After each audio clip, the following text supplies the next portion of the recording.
Hi,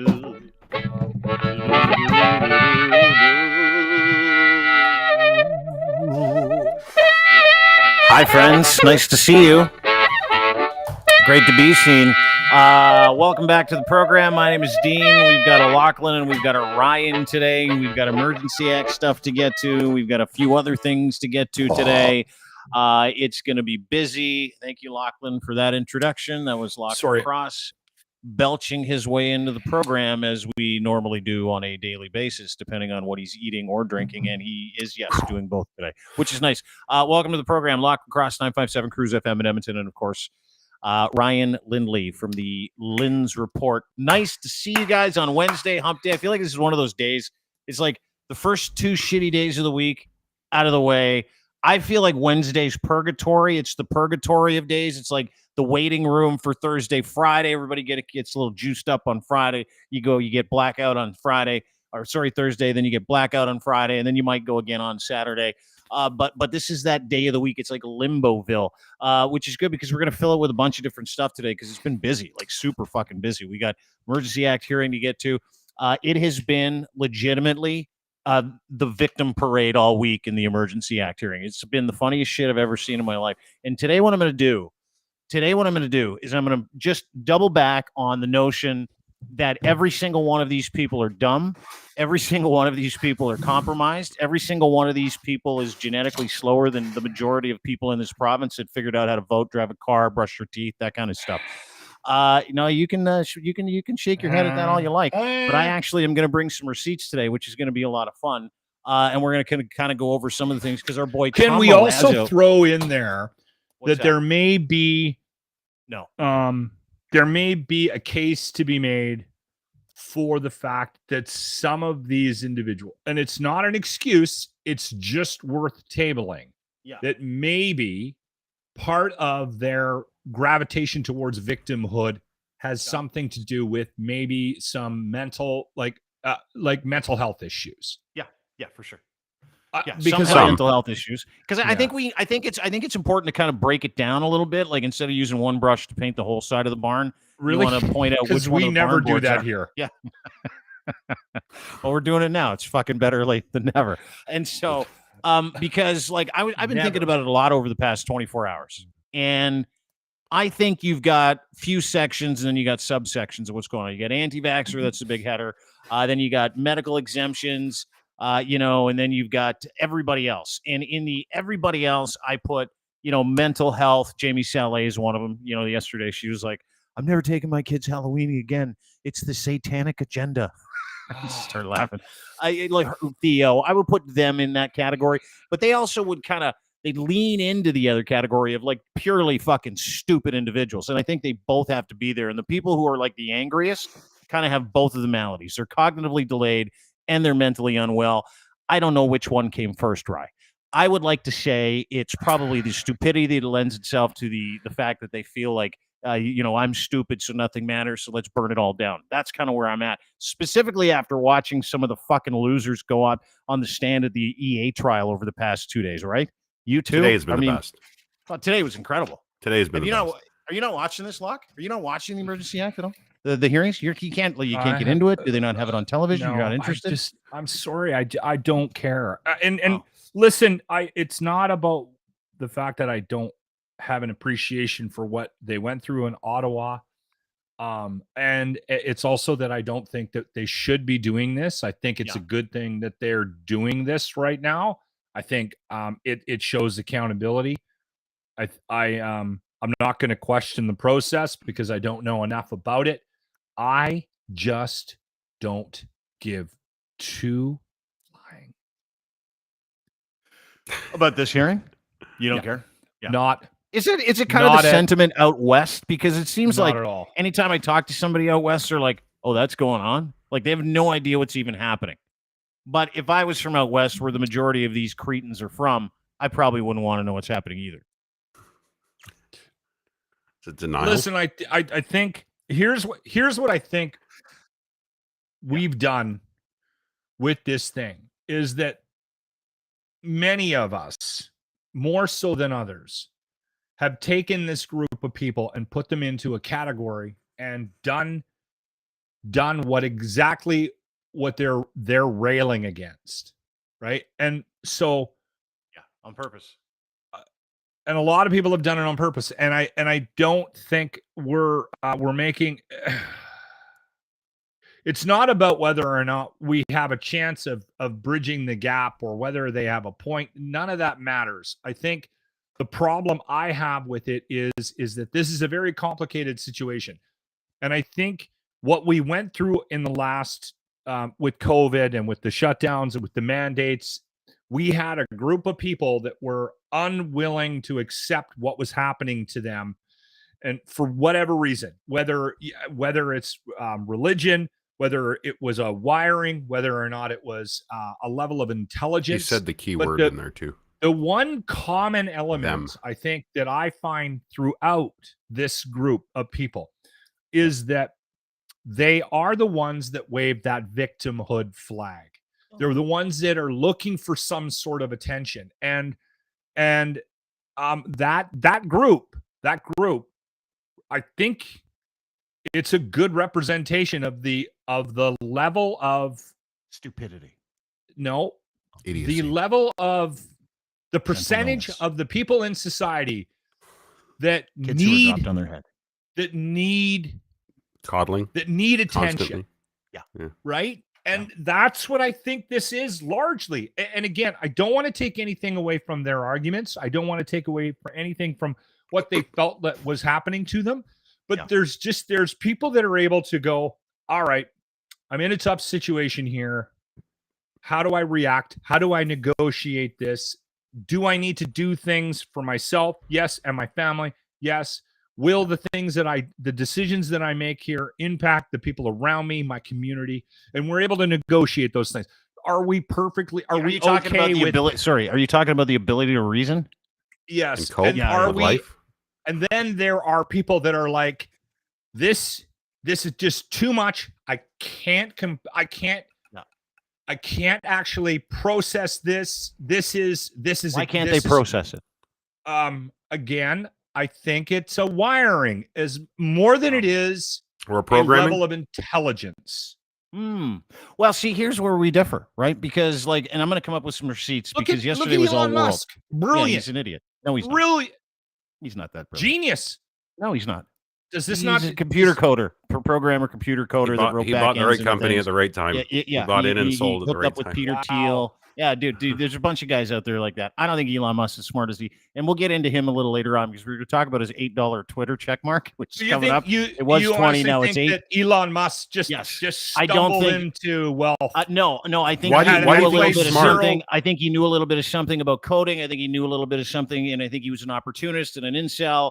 And I think he hooked up with the right people, right time, had the right ideas with the right individuals. His dad gave him his money. Thiel, and his dad gave him a shit pile of money to get PayPal started, and he went and sold PayPal for $1 bazillion, and then took that money and spread it around, dude. Which he only got 7% of, by the way. Guy.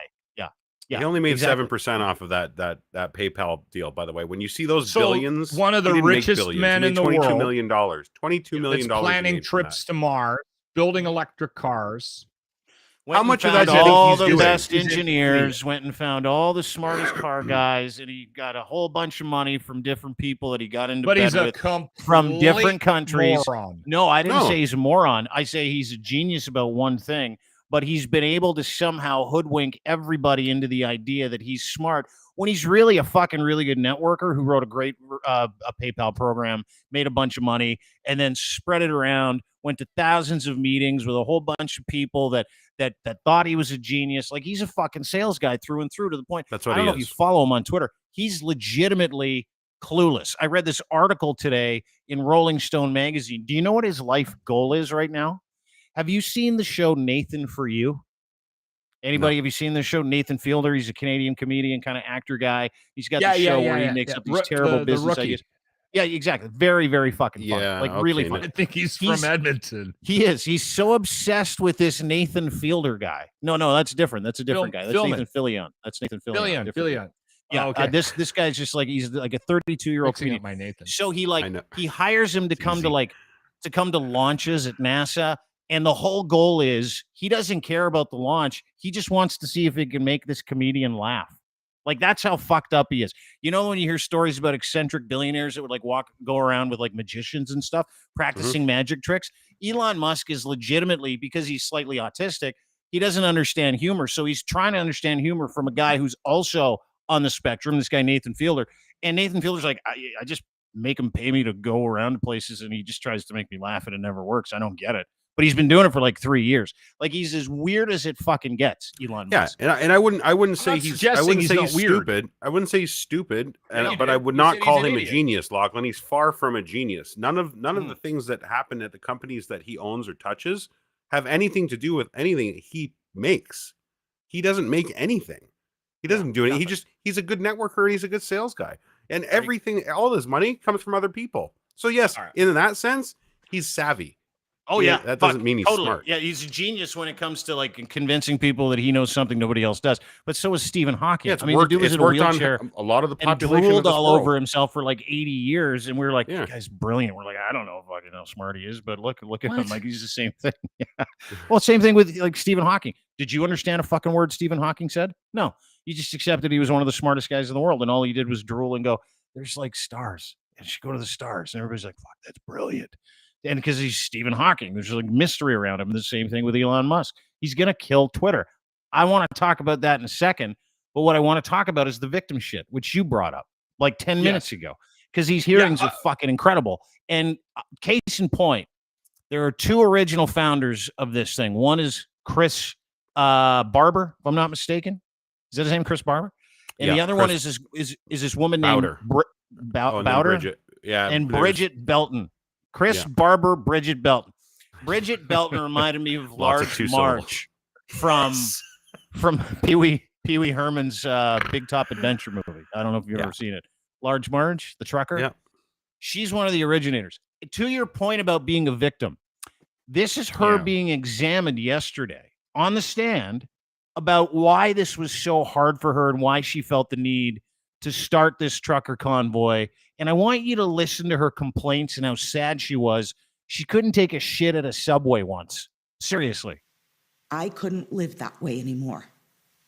Every time I came back into Canada, we couldn't buy clothes. We couldn't buy supplies to work. We worked 8 months with no sanitizer, no face masks, nothing. We had no bathrooms. We had no showers. We were refused everywhere we went. You have no idea what it's like to pee in a park on your way home from work. Yes, I do. Because nobody, do that weekly. Nobody meaning Subway in Chatham, would let me use their bathroom. Who is this woman? Sorry. I couldn't pee in a Subway. And by no one, I mean just Subway. Fuck you, Jared. Sorry, back up. Who is this woman again? Bridget Belton is, her and Chris Barber were the two people that germinated the whole idea of the convoy. And here she's trying to explain to her lawyer on the stand that she started the convoy because no one knows what it's like to not be able to take a shit at a Subway when you ask. Now, here's what you don't know before we get to the next part of this. Sandwich place? Yeah, that's right. Sandwich artist, Subway, Eat Fresh, not Refresh. The transit. I thought maybe you guys were talking about her shitting in the transit. No, she couldn't take a shit at the Subway. But let me just point this out. Is the reason why they wouldn't let her in? They said, you got to put on a mask. That's the backstory. And she's like, fuck that. I'm not wearing masks. And she's like, well, you can't come in then because, like, there's a fucking massive COVID pandemic and people are going to fucking die. So you can't come in. And she's like, fuck you. Now here she is crying that no one would let her take a big trucker Brigette dump in the Subway bathroom. And that's why she's sad.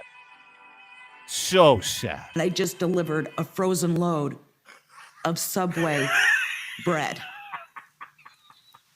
It was the same store I was supporting, and they wouldn't let me use their bathroom. Yeah, because you wouldn't put on a mask. You have no idea how demeaning those COVID measures were. Really? We have no idea. Isn't that interesting? We have no idea what it's like to be inconvenienced by COVID.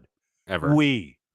And dude, she wasn't done there. she was all over it when it came to the masks. And here's the fucking funny part about the masks is that she, like our friend Chelsea Hillier, uses the idea that she was abused once in her life or a couple of times in her life 20 years ago in a domestic situation. So the idea of her wearing a mask is just absolutely ridiculous. And how dare you ask her to do what the entire fucking country had to do? So, Ms. Belton, we've heard previous evidence from the police and others about some convoy protesters being very upset about people wearing masks and doing protests by going into stores and shops and restaurants in large groups without wearing masks. Did you observe those kinds of activities while you were here? I observed maskless people. I didn't see protests. You might want to talk to those that caused the issue. That was not me. So when you went into restaurants and shops, you wore a mask during the convoy protest? Sir, I'm a victim of violence, and I won't put a mask on to make you feel better. So when I have to go through what I have to go through and take Ativan because you want me to wear a mask, and then you don't want me to drive a car however I live in the country, I take issue to that. I can't walk home. I don't live in a city center like you do. So yes, there are issues on both sides, and there is no compassion on this side.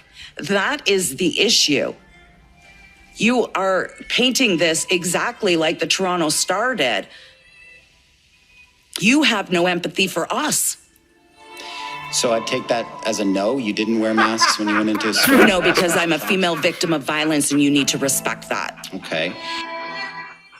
What does the... I don't understand. Sorry, what does the violence? Exactly. The answer is nothing. It's a fucking excuse. Is there that something they all with use that I was a victim of violence, and if I put anything on my face, it takes me back. Everyone else did it, Bridge. Every other person that was a victim of domestic violence managed to put on a fucking mask. And that's the entitlement on display, sir. Locke, when you say to me, these people are just, in which you don't, thank God. When you say these people are like, they're mentally unwell, you just got to, and maybe some of them have a point. No, that woman not only doesn't have a point, she has germinated, started the whole thing, and this is her excuse. Her excuse for starting like a terrorist and extremist movement in the country with another fucking idiot was like, I was a victim of violence, sir. Okay, what about everybody else? Are they way better people than her? Sounds like it. Sounds like she's soft. Sounds like she's weak. Sounds like all of them are soft, weak pussies that have no idea how to be a fucking citizen in their own country. That's what's coming out of this. That's all I'm hearing. That's it. That's it. And they're all dumber than another. Like Chris Barber. Case in point. This is the last video I'll play for you. This is Chris Barber. Chris fucking Barber. The man. He decided that it would be in his best interest a couple of months ago because he's a big gun rights guy. Yeah. He decided that it would be in his best interest to threaten Justin Trudeau with a little TikTok video because in his infinite wisdom, he doesn't want anybody taking his guns away. Now, this is the same fucking piece of shit that was on the stand yesterday going, I was peaceful. I wasn't violent at all. Very peaceful. I wanted no violence. This is the same guy who, when he was presented with an email that said, hey, we're going to come and put a bullet in Chrystia Freeland's head, an email that was sent to her saying the war against Canada is on. Get ready. We're going to put a bullet in Chrystia Freeland's head. He's like, I'm appalled by that violence, that gun and ammo violence. That's crazy. Let me take you back a couple of months to Mr. Barber's very hungover TikTok video. Hearing that Trudeau wants our guns. So does he want them bullets first or that way? Come and get them. Are those geniuses? Are those good citizens? Those good people that deserve to be heard? Not no fucking chance. You know what though? I mean, I think where we're at right now is if you take this from a reevaluation perspective of what happened and you sit back and you go, okay, what could we have done better? And I'm talking about the whole kit and caboodle. That's what this inquiry is. That's what we've been watching for the last 3 weeks. I understand that. There's legitimately nothing anybody in this country can do about victims like That's exactly my point. this. Okay, now hold on. Nothing. This is exactly why I had the stance during COVID about the mandates. And again, I didn't predict the convoy, but I can go back. I can play audio. I mean, I could pull audio from my show where I was saying, this is a bad idea. You cannot force people to do things. Not because I didn't agree with what the idea was behind it, but this is not going to end well. Can I tell? Because hold on, and I know there's 1,000 things you can say about it's the right thing to do, and I even understand that the decisions that were made were probably made because they knew there was a certain percentage of the population, about 15 to 10% of the population, that's not going to be able to wrap their head around abiding to the changes in their lifestyle. They just can't do it physically, mentally, emotionally, whatever the case might be, intelligence level, whatever it is, belief structure. They're not going to be able to wrap their head around doing something for the greater good. It's just not going to happen. So I didn't have a solution. I didn't say do this instead, but I mean, I said it out loud. This is not going to go well. Hold it. But what you're saying is, hang on. But what you're saying is that it's not going to go well because you know these people are crazy. There is no solve for that. There's no fucking kumbaya. Yeah, there is. Hold their hands. No, there's honesty. Zero. Yeah, there is. There is honesty. Honesty, stepping up honesty with them, like telling them that they're fucking crazy and that they're fucking victims. That's what we've been telling them. We've been backed into a corner in society where we're trying to take care of everybody, and everybody's feelings have to be taken into consideration. And unfortunately, when that happens, we make decisions that have unintended consequences. And there's countless examples of it outside of COVID, where the greater good is always something we're striving for, and it should be. But at the end of the day, governing by majority, yes. The greater good should also be looked at from this perspective. In my opinion, there's just going to be a certain percentage that are not going to abide. Yep. Fuck them. Yeah, exactly. You're on your own. Yeah, you all saying. Choice. Everybody has the choice. Get vaccine. Get masks. You can do it, or you don't have to do it. Dude, and that's what we've been saying. All these places, they're also allowed to make the decision about whether or not they're allowed to. Church. Do you want to go to church? Does the guy that runs the church want to let you in with a mask or without a mask? That's the way I think it should have been handled. And I know that's not the right thing to do. And COVID probably would have been a lot worse in Canada if you had done that. But we would have ended all these conversations, which, by the way, I am so sick of. I can't tell you.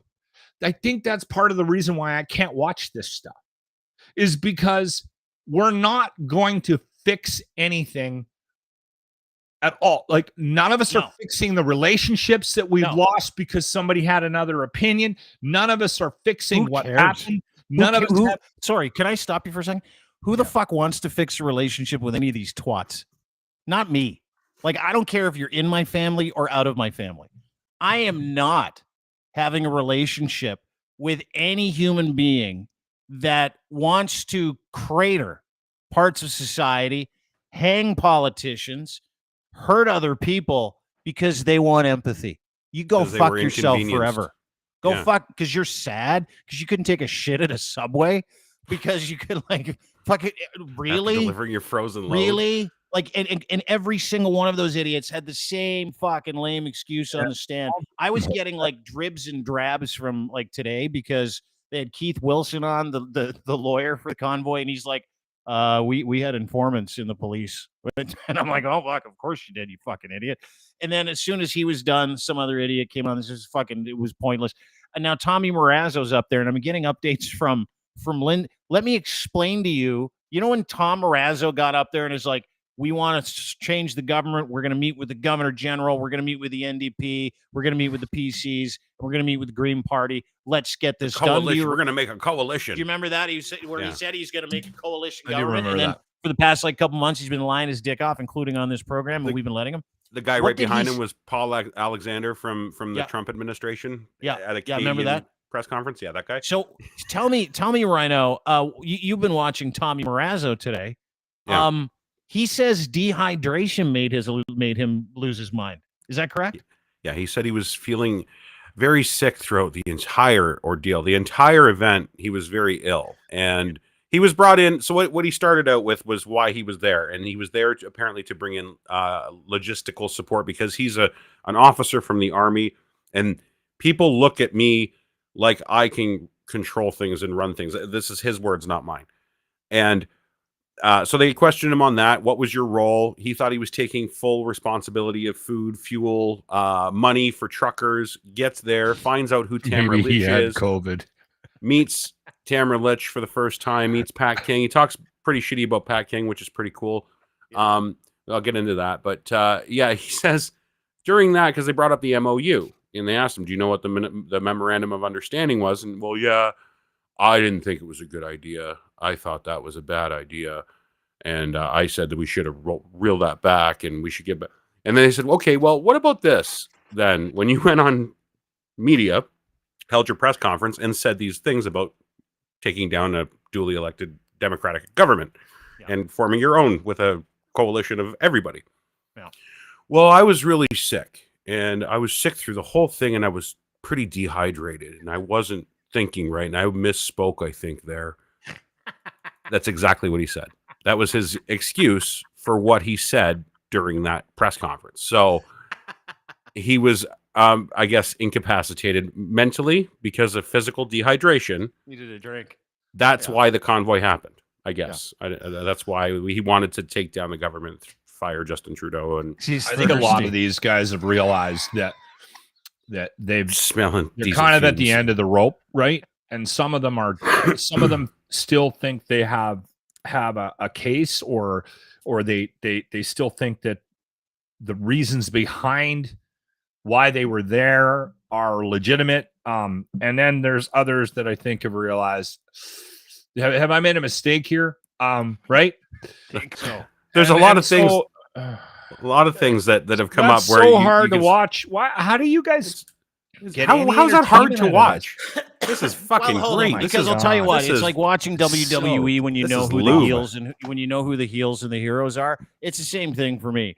Like I'm watching today, briefly, kind of in and out. I'm running around. Pointless. I got a million things I'm doing, and I'm not watching it because like I'm hanging on every word, waiting to figure out who was at fault. We all know who was at fault. I'm watching it for the train wreck of Bridget Belton going, they wouldn't even let me take a dump at the subway. That's by the way, I'm watching it. I'm not saying anything here, but has anybody seen Bridget Belton and Steve Bannon in the same room? Have they ever been photographed together? Because I don't know if that's not the same person. I'm pretty sure that might be treat, eh? She is the same person. Big bad Bridget couldn't take a dump. You know what I'm loving about this? We've approached this differently because we create content around it, right? And it's funny. And that's it. But we don't actually get to soak it in like the rest of the people have. So we fly by it, right? Like we hit the points, we talk about them, then we move on to the next one because there's just so much. This EA hearing has been like in case you missed it on last week, you know, like those recaps when you miss things because you go through them too fast like we do. Mm-hmm. It's been great. I'm like, I remember that. Oh shit, that's right. Like things that I totally forgot about that are like, wow, didn't even think about that coming back to bite you in the ass, did you? And that's what it's been. It's just been a receipts. It's just been truckload after truckload of receipts being put at their table and saying, explain it. And they're like, I was dehydrated. I couldn't so at think the end straight. of the day, Pat King's up next. I can't wait. Yeah, peg leg. At the end of the day, what happens to these people? Who gives a fuck? Well, dude? they still This have their is- criminal charges pending. Yeah. Like this has nothing to do with a criminal court or a legal proceeding. This is Chris, Can any of this be used legally No, against none of it. Well, None of it. down the road, Zero. I'm sure in their trials, I'm sure it's a public No, they hearing. can't. They can't. No, No, they no, no, can't. that's the misnomer. Public They hearing. can't take anything from the public hearing and use it against them in a court of law.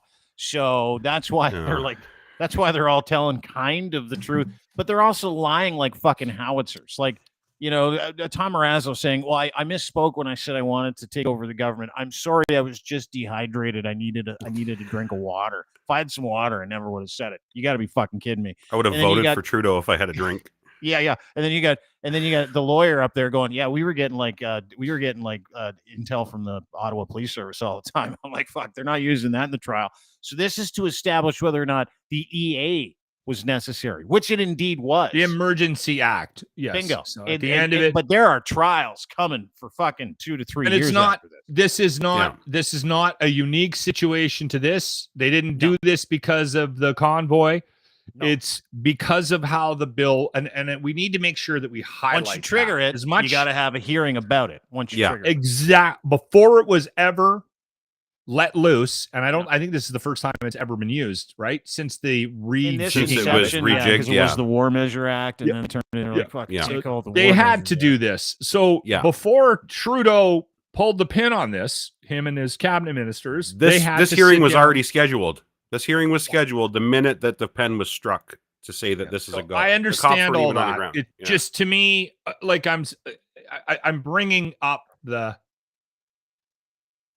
pointlessness of it from the perspective of, I think we all knew that the convoy thing, we all have a pretty firm grip on what it was.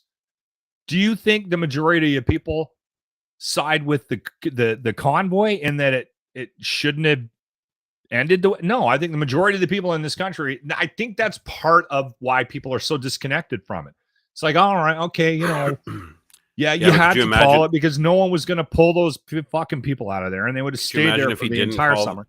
Call the inquiry though. Imagine what would happen if he would have. You have to. Oh, we're not. I know you do. So you can be. Yeah. Do you know what we learned? Do you know what we learned? Explaining the disconnection of it, I think. Oh, of the people. My own mind, I right? see what. Yeah. Okay, I got you. I mean, you know what I've learned is that Emergency Act wasn't just triggered because guys like Chris Barber had guns and bullets and wanted to feed them to the government and politicians. Once again, let's watch it because it's fun. Hearing that Trudeau wants our guns. So does he want them bullets first or that way? Come and get them. So it wasn't even the EA thing wasn't even triggered because of that. It was triggered because Ottawa police were fucking absolutely complicit in the whole thing, which has finally come out. Yeah, and they refused to move any tow trucks, and they needed. I think the help that's of the tow part truck of the drivers. bigger issue here. Then it's huge, and then the tow truck drivers were fucking scared to death to go and move any of the trucks because for 3 weeks they'd been receiving death threats from convoy organizers going, "You move one truck, we're gonna fucking destroy your business," and they're like, "We're not moving any trucks."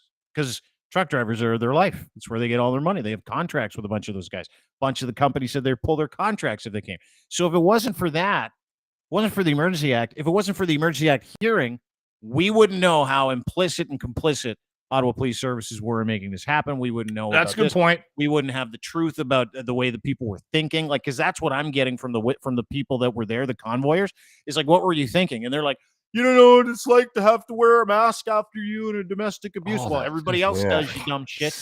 Everybody else does.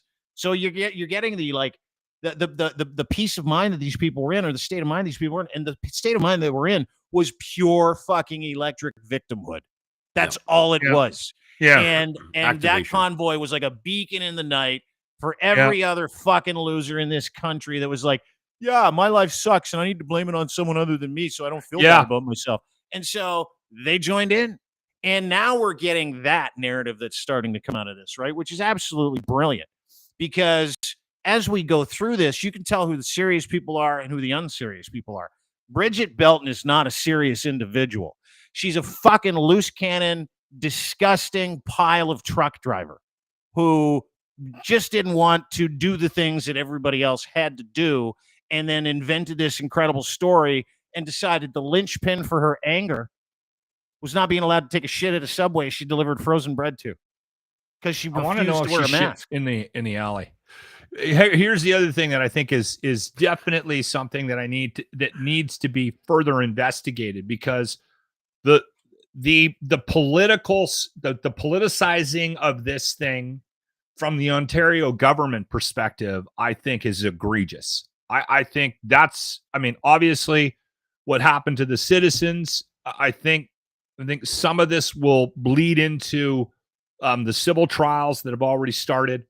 And I'm not disregarding that, but I just think that Doug Ford and his governments, let's just sit back and see what happens here, because they don't like Justin and we're trying to hurt him, I think is also something that I think that needs to be highlighted from this. But outside of that, I'm not interested into the day-to-day bullshit of this. And I don't think most Canadians are. No, not at all. Honestly. And I even hear that when they're covering it. I heard Rosemary on Sunday. She has panels, and she said something to the effect of, I don't think the country really cares about this, but we have to cover it, which she does, right? And then there was a bit of a conversation about why it might not be on everybody's radar. And I even said it today. I think it was today or yesterday on the show. I said, does anybody care? Like, do you care? Text me. We had one guy. Guess what his name was? You get one guess. Terry. Glenn. The Chad. next, Donald. Donnie. Donald. Cletus. Yeah. Close. He texted in. He was anyway. I'm trying to get that's why I'm surprised about your guys' fascination with it, because I love the psychology behind it, Locke. I think it's fascinating to watch how these people, like even Marazzo said he showed up there with 5 days worth of clothes. He had the intent of staying for the weekend, and watching that mob mentality and that drive of being activated by stupidity and that feeling of importance to people that have never felt important in their life, and B, relevance is tied up into that as well, and B, the fear of no fear of anything to lose, because the police aren't doing anything. Oh, they're walking around, they're thinking they're going to get kicked out, and after 3 or 4 days, like, they don't give a fuck what we're doing. Let's keep going. Fuck, crank it up to 100, boys. Keep her going. So okay, that's why it fascinates me. That's why I have a question for you, Linz, and I don't want you to take this the wrong way. I don't want you to be mad at me when I ask you this question. Of course. There we go. Your fascination is obvious. Mm-hmm. Why wouldn't you jump on that podcast with Tom? Because I don't respect the guy at all. I don't respect any of them. And See, I would have that. added nothing. I would have added nothing to that show other than you're a fucking idiot. You're a fucking idiot. Oh, like you're a fucking idiot. Wow, you're a fucking idiot. That's all I would have said. I would have had, because I don't want to know. I found it redundant to keep bringing him back on here and asking him the same fucking question. It's a big circular fucking motion with these people, because they are victims. Victim. Yeah, I can't watch this, but if you Dean told has me way we more were fucking bringing patience than me. If you told me we were bringing April on, they shut my Facebook down. April, I would cancel everything in my life to be a part of that podcast. Me too. That's that one I might be here for, because I do kind of love April. April's really good. I did like her. See, people like that, those are people that don't know better, Locke. Like, you can't look at April and go, what a mastermind behind this entire thing. I bet you she was in charge of fucking ordering food and making sure the fuel was getting to the trucks and calling the fuel truck to come in and establish routes to get, like, I don't see that from me. April is a part of the April didn't look like much of a logistics pro. Not at all, right? No. Like, she didn't look like she could navigate a toothbrush, let alone a fucking convoy refueling, right? So those people, it's not that I feel sorry for them, but I don't harbor any sort of ill will towards them. Guys like Marazzo, fuck him. He's a fucking duplicitous, fucking seditious, advantageous fucking grifter. They're all Tamara Litch, Pat King, James Barber. But when I look at a That's guy what like they are. Marazzo, when I look at a guy like Marazzo, because we've interviewed him a couple times, I see like I see a void right? When we talk to him, he's void of like the ability to connect in a conversation. Like he's just he So can't. why have him on? Well, I'll tell you 3 why I wanted to times. have him on, because ahead of the Emergency Act Inquiry, I wanted people to get a taste of how fucking lost the guy is. Like last time he was on, he was garbage. This time he indicted himself several times. You know, you lead him into those places. Plus, I fucking I love train wrecks. I've always been like that. I know. I would put April on in a fucking You're way heartbeat. better. You're way dude, better at navigating live that for though. it. Like you have a switch. You can switch some things off. My emotions get a little over top of Yeah, you kind of, no offense, but you kind of Yeah, like a little bit. Hey, I'm aware of it. Okay, kind of a pussy that way. Yeah, I'm aware of it. Okay, I understand it. It's a flaw. It's a character flaw when it comes to content creation. We had Marazzo on last week or a couple weeks ago, and Ryan sends a note, and he's like, "I think I've got stuff to do around the house." And then everybody starts ganging up on him, like, "Oh, you won't do it?" And Locke's like, "I'm not on the show. I would love to do that show." And I'm like, "There you go. You don't have to do it if you don't want."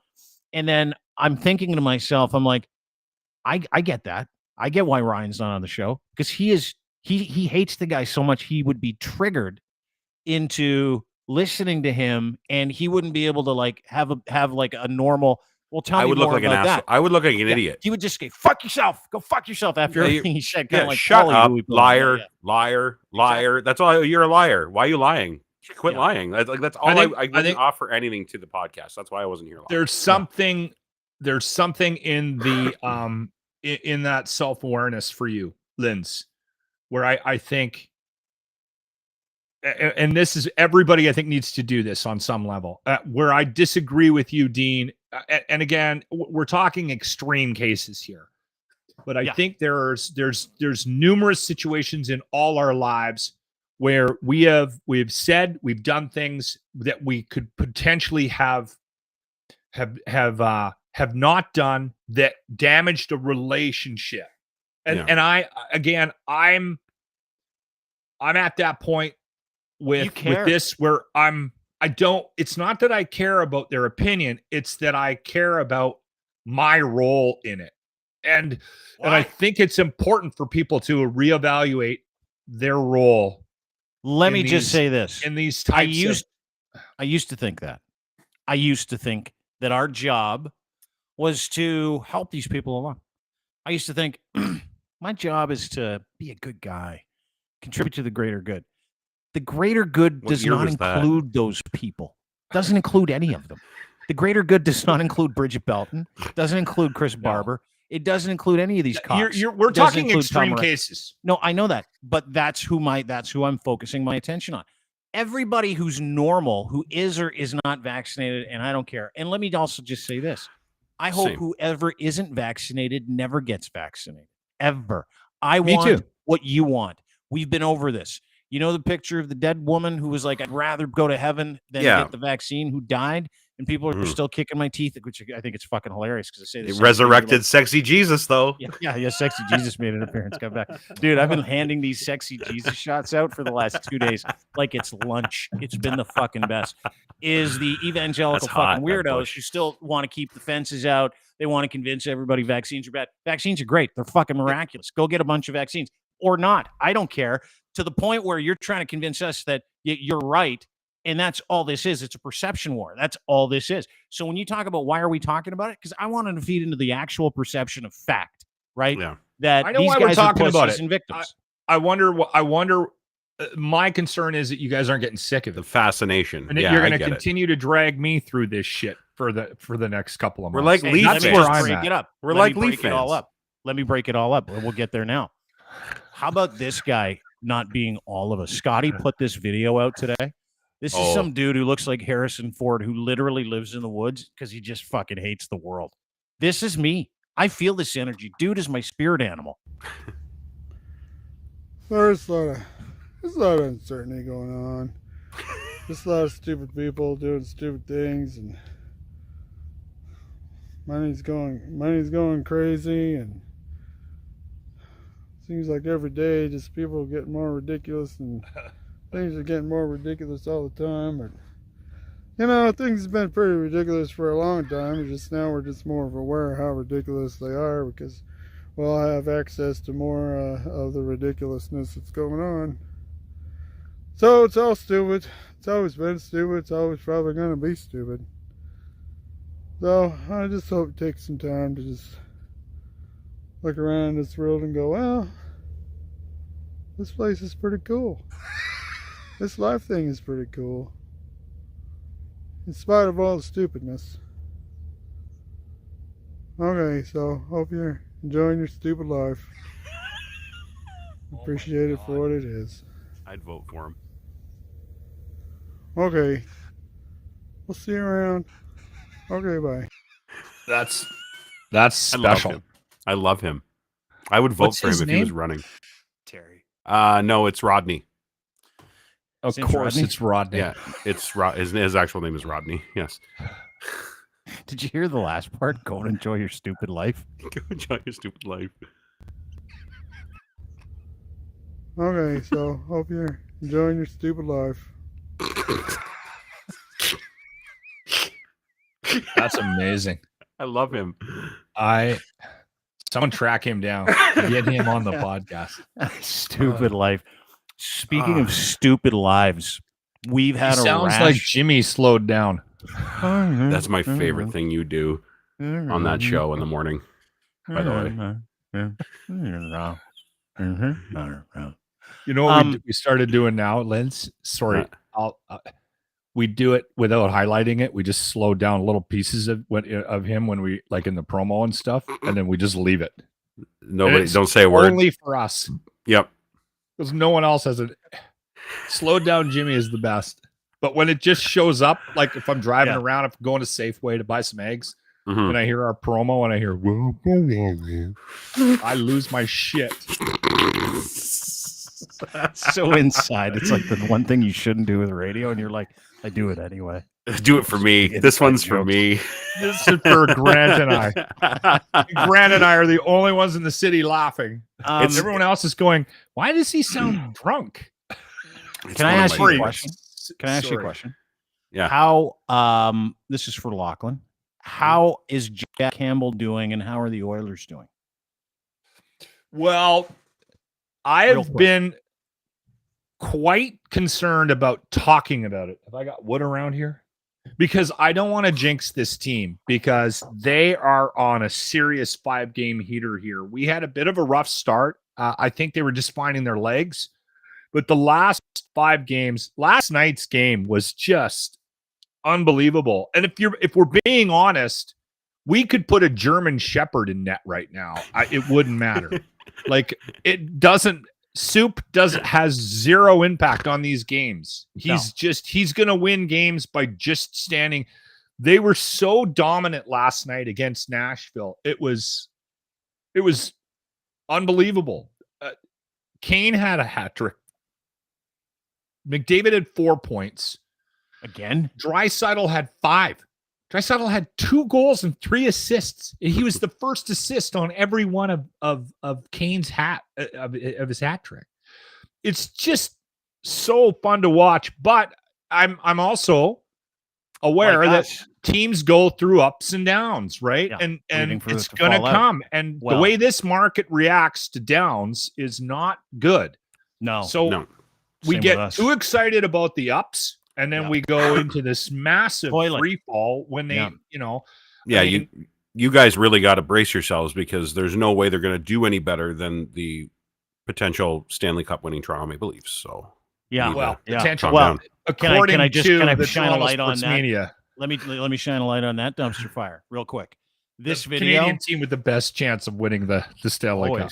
Always, dude. That's how we sell it. Yeah. Again, the Leafs are the best team in the NHL in July, August, and then you like September, October comes around, and you're like, I said this morning with Bag Milk. I said what I'm disappointed about with the Leafs, and to be fair, they're at 500. It's not the end of the season. Oh, really? Because let me just put this up here. There's a rash of this going on. These babies are $250 a pop, by the way. Oh, fucking idiots. That's right. There is a rash of Marner jersey burnings going on in and around the Greater Toronto area for a 500 team that at this time last year was below 500 before they went on that heater and Austin scored like 1,000 goals in the last 60 games or whatever it was. It is literally This is the worst fucking city for any sports market, for any NHL team ever. Living in really Toronto, fun to watch you guys do this. It's the best. Though. Oh, I'm an Oilers fan now. Like I'm 100% an Oilers fan, even though I haven't been keeping up with the team. I just think burns really well. Yeah, it does. It's very flammable, those Marner jerseys. But this was after, of course, Mitch Marner and the coach got into it, and he got sat for one shift and then sent out to go win the game. And he's like, "What the fuck do you expect from me?" And everybody hates him, and they're talking about it. This city is the shits. It is the fucking worst city for a hockey franchise in the world. Like they have this. They operate. Fans operate like they won the cup last year and the 10 previous years to that. And it's ridiculous that we haven't started out winning 8 in a row, 10 in a row, because what we were told in the offseason with this, which we've been told for 55 years, which you repeated every time I talk about the Leafs. Cup champion. This is their year. The Canadian team with the best chance of winning the Stanley Cup, according to Toronto sports media. I haven't actually even said Leafs on the air all season long. I've just been reporting that. So I got a couple of takeaways. Yeah. One, this is one of the things that I'm concerned about, because they have to perform better than 500 hockey and better than they are right now to get into the playoffs. And I desperately want the Toronto Maple Leafs to get into the playoffs. For one reason and one reason only. I need the first round to go 7 games, and I need them to lose again. I will be more excited about that than the Edmonton Oilers making it to the NHL Finals and winning a Stanley Cup. It is. It is the best. It is, and there's always one burner, one that's just an absolute pig fuck. That's every year. It's my favorite thing. It's like I'll tell you what. Christmas. I'll even up the ante. I'm watching as many games as I can and actively hoping they lose.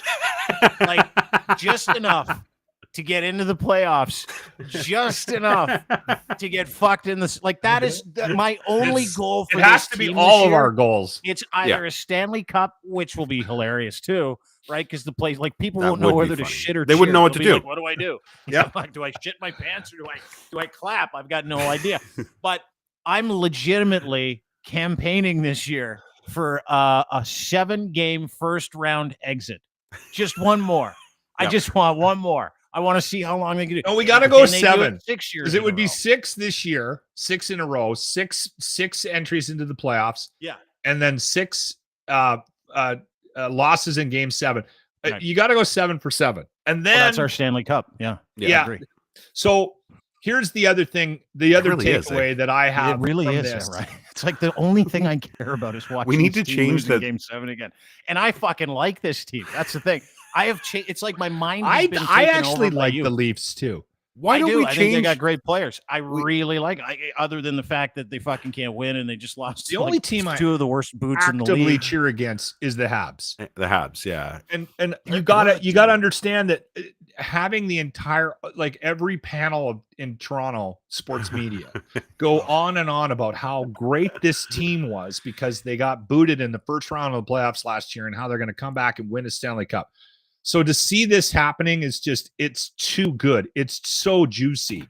I put a side by side of like Russian state media and Leafs Toronto sports media and watch the optimism for like Putin and the cup between the two. And it's the same very level. Comparable.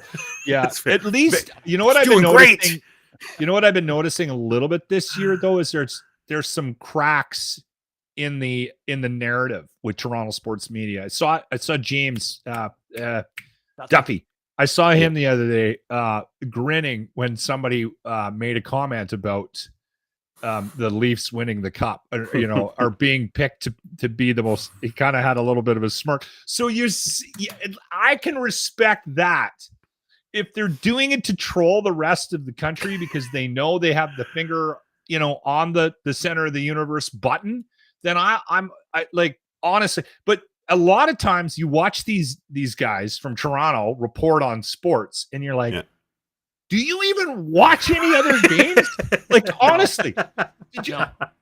No. And you know what? It's so bad. It's so bad here that, you can't, it's like Edmonton. It's like any other city with an NHL team, right? It's like your darling. It's like the jewel of the sports crown in that city. And And so anybody associated with it, you can't talk poorly about the team. Otherwise, they'll be like, hey, whatever you do, don't tell the story about. Yeah, you tried. Connor McDavid. Yeah, I did, dude. Yeah, they hated me for it. Anytime I told state secrets of the sports teams, they were like, "Oh, can't believe it." Because no, fuck you. I mean, this is just how they're just another team in the NHL. We're like, no, we own the team and we pay your salary, so fuck you.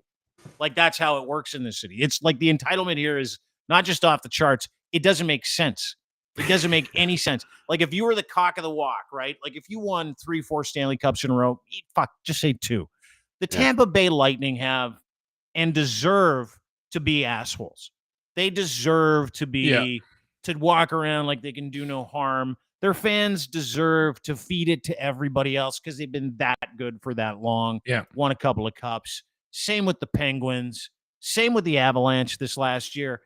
None of those guys, none of them have been in the second round of the fucking playoffs, and they still act like they own it all. It's fucking unbelievable.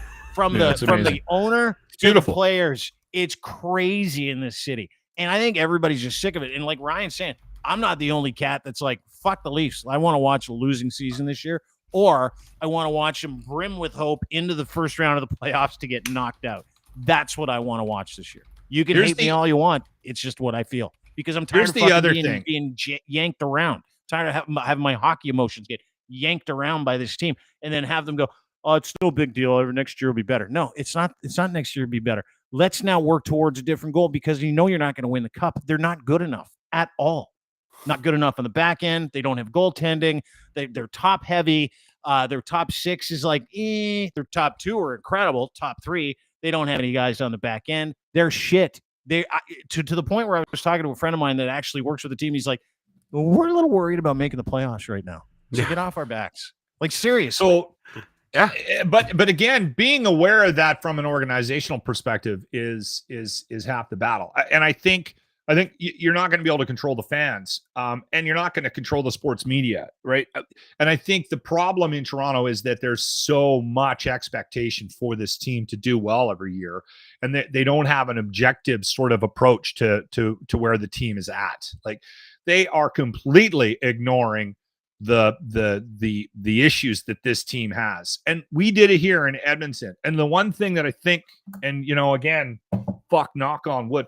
The team that I'm watching in Edmonton this year for the first time in a long time, because they always had a lot of talent, the team that I'm watching now has a structure and is playing for a common goal. And again, I think they've got a chance to make another run here. And I hope, and we have some deficiencies that I hope they address as we move forward. But if Skinner turns out to be a potential number 1 and pushes Soup to step up his game because he's sitting on that number 1 chair right now, I think this team really does have a chance, because it was always goaltending and defense that were, part of the problem. And again, I've said this before. This is why the Matthews conversation drove me crazy last year. And 50 goals is no small feat. But just seeing the development of McDavid every year and the fact that he continues to improve, even though he is still the best player in the world, to me is just, he has changed his game again this year. And I think what he's been doing is he's been learning what he needs to do to win. And he's been adjusting his game through the course of his career here in Edmonton to accommodate that, right?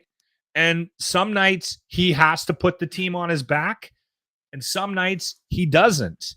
And it's just, it's fascinating to watch. Did you guys see there was a play last night when he went in? I don't know if you guys watched. It wasn't in the highlights. No, I watched. I think I saw like the highlights of like 2 of Vander Kane's goals. This crazy behind the net pass from Draisaitl to him in the front that was like tape that was unbelievable. He's so good at dishing, isn't he? Draisaitl. But no, I didn't watch a bunch of the game.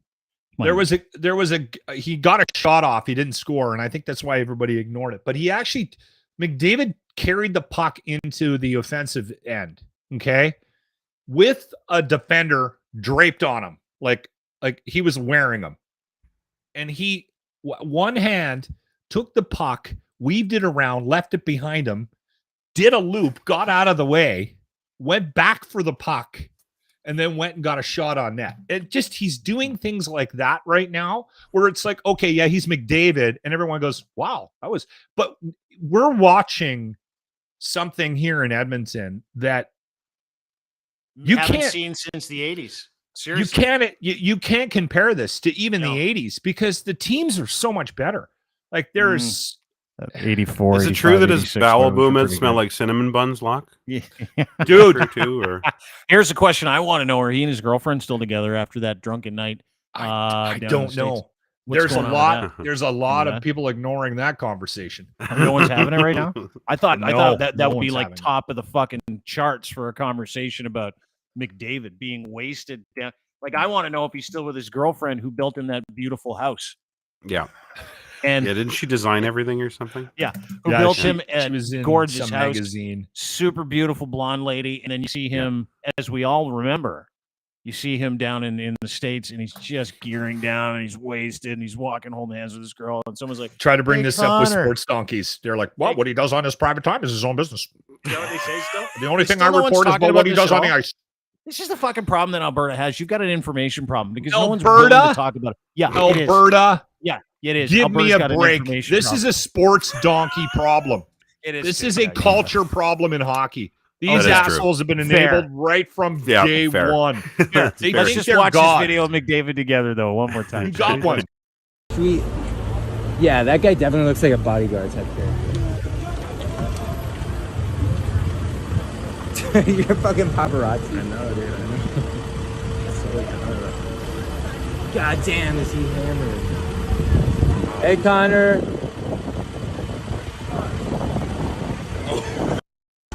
Oh shit. Oh shit. That's the best. Oh shit. Yeah, listen. So hold on. Okay, take a look at Wade's comment. This is how it's being sold. This is how it's being sold in Edmonton. By there it is. Donkeys. They're still together. That video is 5 years ago, as per the metadata in the video. It does. It sounds like something you'd hear on Alex Jones's network. That was from 5 years ago. It sounds like something you'd hear Jason Gregor say. Or that Buffer guy. What's his name again? Buford? Bilford? Is that Bill? Who's Boofer? Buford. You know what? This will lead into this conversation. What's his name? Here's the other issue that we have in sports as a whole. These teams, and you probably got examples of this in other industries, because of the culture of the world that we live in right now. And I'll avoid the term woke because Lynn's is on right now, and I don't want him trying to give me this definition of woke again. I'm not the one that does that on this show. Okay. Anyway, it's me. The thing with this, the Leafs right now is you've got that team being held hostage by the players. Yes, they're pussies. We've been over this. Yeah, the management's afraid of their own players, and that's a problem. Same thing in New York with the Nets.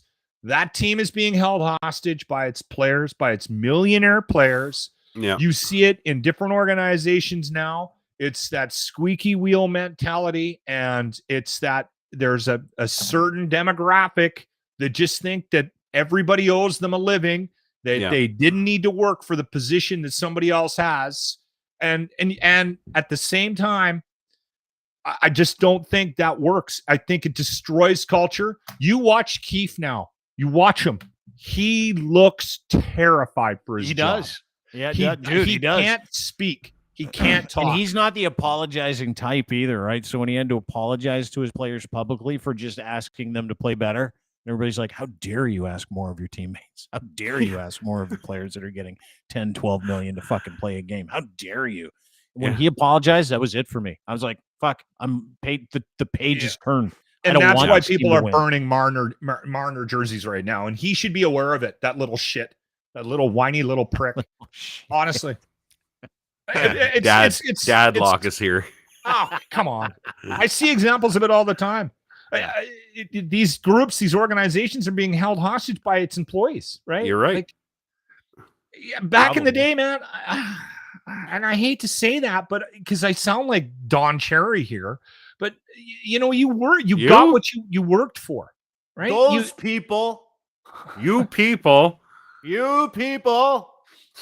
Careful. What are you people yourself out of I the didn't you podcast? people anybody. I'm It's saying canceled. right now that until that's fixed in Toronto, and I don't know how It'll you never fix get it fixed under here, that dude. microscope. Never You here. You can't. These people are on this pedestal that and the pedestal's very small. It's a very small pedestal, and they're all like, all the players are like on it, going, "What the fuck do we do?" Like, just Yeah. get me the fuck. Because out of here. those guys That's why make the money. everybody. That's why everybody succeeds, Linz, when they leave the city. You're right. That's why, like Mason Marchment, they traded him away for spare parts. He's all world down in Dallas now.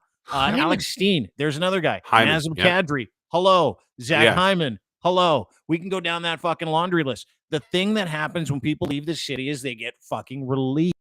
They're like, I can't believe I don't have What to about deal with Hot Steve Dog Simmons and Phil? all the fucking losers anymore. Hot Dog Phil, one cup, wins a one couple cup. Two of them. And that's it. 2 back-to-back cups. He's like, I'm gonna win a fucking cup now that I left. It was It's his like the rigorous one thing- training methods that got That's him right. that cup, boys. I love that Phil Kessel is the current Iron Man in the NHL's Iron NHL too. It's the best. It's such a fuck you to everybody, isn't it? I went from hating the guy to going, fuck, he's a unicorn. How can you hate the guy? I love him. He's the best. Me too. I used to love making fun of the fact that his sister had gold and he had nothing at the one point. So you know what? She was a better Phil- hockey player than he was. Phil looks, and this is no disrespect to people who do this job, but if you saw him just on the street, you would be like, "Hey, are you late for your gig at Costco?" Like those carts aren't going to pick themselves up. Do you need a license for that forklift? Great story about Phil. So a few years ago when he was in town, a buddy of mine worked and he was a VP at Maple Leaf Sports Entertainment. We're out golfing. Yeah. And I'm like, what's Phil Kessel like? He goes, man, he's awesome. I was down at the MasterCard Center the other day, standing behind the MasterCard Center by the entrance and exit the players go in and out of behind the MasterCard Center. He goes, out of nowhere, this pizza delivery car pulls up as I'm He goes, the guy gets out with 2 large pizzas in a bag, he takes them out, and he's standing there, and out of nowhere, no word of a lie, the door opens, Phil walks up, no shirt on, gut hanging out, and his skates on, no guards, nothing. He's like, I don't give a shit. He walked onto the asphalt with his fucking skates, paid the pizza guy a couple bucks, and then took delivery of the pizza, walked back in, and he says to my friend at the time, and I can't say his first name, which is killing me, but I'd love to. Yeah. He looks at him, he goes, oh, hey, man, how you doing? He goes, Want a slice? good, Phil. He goes, is that for everybody? He goes, no. How can you not love that? Right? He deserves a Stanley Cup. Oh, yeah. Like he deserves a cup. Yeah, absolutely. In the game, did you see the goal he scored? Wild. The goal he scored when he won the Ironman, when he took that away from Yandel. Keith Yandel. Yeah. Yandel. When he took and it that, got called back, I believe, if I'm not well, mistaken. the first one, but the game. goal he scored after that, where he walked around the defenseman. Did you see the bench? Yeah, just go nuts like Phil's the best. They lost their shit. Brother He Phil. walked around a 21-year-old defenseman who's 6'8". Yeah, has and been just pumping snipes iron it. all summer long. Probably sleeps on a Peloton bike. Phil just took delivery from an extra large pepperoni from Papa John's, went out, got his Iron Man streak, just goes cheese, and then it's just like, hey, fuck, this is the best game in the world, boys. Let's go. Like his bio on Twitter is nice guy, loves the game. He really means it. Like he really is a nice guy. It's true. And he does love the game. I want to get to one more thing before we let you guys go. Elon Musk Right. and this whole Twitter shit, all the Twitter stuff. Have you seen the heater he's on today? It's a beauty. He can't help himself. He literally cannot stop tweeting and trolling people, almost like his entire personality has changed since he's come to own the actual entire fucking thing. This is a couple of tweets that he put out today. You get what you pay for. Twitter speaks to the inner masochist in all of us. That one's funny. Mm-hmm. To all the complainers, please continue complaining, but it will cost $8. I stole the idea of charging for insults and arguments from Monty Python. This is like just stream of consciousness stuff from Elon Musk. Richest guy in the world. Oh, that's just an idiot. We'll get to that one in a second. I think and then he's he says something by charging. No, I'll tell you people why for he's the- not, and it's for going to the- fail. But let me get for to the that in a blue second. check mark. So he's talking about because yesterday we told you he planned on charging people $20 for a blue check mark. He's actually now charging people $8. Anyone can get them. Yeah. Anybody. So what he's trying to do is like you can get a cappuccino at Starbucks in 30 minutes for $8, or you can have 30 days of Twitter verified status for $8. Twitter is simply the most interesting place on the internet. That's why you're reading this tweet right now. No, it isn't. Being attacked by both left and right simultaneously is a good sign, he says. Then we get to the goods. Twitter's current lords and peasant system for anyone who doesn't have a blue check mark is bullshit. Power to the people. I want to blue for $8 a month. This will also give Twitter a revenue stream to reward content creators, saying he's going to give that money back to us. There's no fucking way he is. There will be a secondary tag below the name for someone who's a public figure, which is already the case for politicians. And then a picture of him wearing some kind of cosplay outfit, all for $8. Anti-Shizer vest. Yeah, that's the outfit he wears when he goes to the shit sex bars in. Yeah, because it wipes off. It doesn't actually soak into the cotton or anything. Yeah. I'm telling you right now, if somebody shits on your chest, you're gonna smell that for a week. I don't care what kind of an outfit you're. I want to talk about that last one though. Well, I will, and I'm going to explain his whole idea here. So, going from Twitter verified status on November 7th. You're going to be able to apply or buy a verified badge, like one of these blue check marks. What date? Has November 7th. And Monday. Interesting, because a lot of people are like, well, what does that mean? Like, what do I get with it? Nothing really. I've had it for some time. I don't know, but 7 years, 6, They're 7 years. changing something about it. Yeah. Are you going to lose it on the 7th? Yeah, 100%. Nah, you got 30 days to pay for it if you have one. Otherwise, they take it away and they give it to somebody else, I guess. But let me just point this out. I'm going to wait till yours goes away, different. And then I'm going to buy mine. So that's mine. DeanBlundell.com, Linktree. Obviously, we've got a podcast network. As soon as Dean loses his, I'm there's the blue check together mark. That $8. Me too. There's a blue check mark. So last week, I had a meeting with the head guys at Twitter Canada. I won't say who they are. Nice people, just with one gentleman. Everybody knows who the head of Twitter Canada is. You can figure it out, and just about the verified status and how it works and whether we can port it to a new channel, because we're changing some things around here. It'll be happening the next week and a half. And he's like, yeah, we'll just port that over. No problem. We'll just port it over to your new one. And I'm like, okay, we got this other account. We need to have that verified. Great. Now, I've done some research. Here's what's going to happen. Not only will I not be renewing my verified tag for any dollars a month. I don't care if it's for $1 a month. And I actually pay for Twitter Blue, and I enjoy it because I can put 2-minute videos up there as opposed to 30-second videos. Yeah, and you can edit your tweets and stuff. Yeah, you can edit your tweets, which it's fucking convenient. It's kind of handy. Like it was just that was worth $2.49 a month or something like that. I can't remember what it was for Twitter Blue. $2 a month, $3 a month, doesn't matter. Now, what's going to happen is all the Lugans are going to fill the verified space because they don't give a fuck, right? They're like, yeah, I've always wanted one. Well, to them, that's importance. To someone who has it, it's like a target, right? Because everybody's like, blue check mark, this blue check. I could give two fucks. Don't care as long as the functionality's there. It's great. And this is a town square you got to be in. Like, there are a lot of people that are really upset by the fact that there's a bunch more racism on there, and the head guy at Twitter is pumping out disinformation. I don't care. I don't care. What I care about is being able to give people information that are still on the platform, right? That's it. That's all that matters to me. But they're going to flood the zone with these verified tags. And the other thing they're doing is this thing called Birdwatch. Have you heard of this? You heard of Birdwatch? It's where you can actually, if someone turns off their replies, because Elon's smart like that, he's like, nah, I still want people to get sewered on Twitter because it's way more fun and it drives the algorithm. So there's this thing called Birdwatch, fascinating, where you can actually click a button and you can take assets that you have and argue with someone based on the assets that you have. You adding context to their tweet. You can add context to their tweet with other tweets. So you can effectively cover a factual tweet with a whole bunch of lies on top of it that can come from a blue check mark, someone who claims to be a doctor, even though they are not. They're just some fucking loser lunatic living in their parents' basement, and they don't want to get vaccinated, or they love Jesus, or they're one of those people, right? You people. I you people them. Sorry, I love doing it. You people? I you people them. So effectively, it's just going to turn it into a wasteland. Like, it's just going to be, he said it's not going to be a hellscape, but it's going to be a hellscape where it's like up is down and down is up, where trusted accounts that were verified before are like, fuck, I'm not playing this $8 a month game with you, you stupid idiots. And I don't want to be on the level with Johnny699, whose bio says death to all black people or MAGA Nation. Like, I don't, you can't, there's no comparison there, right?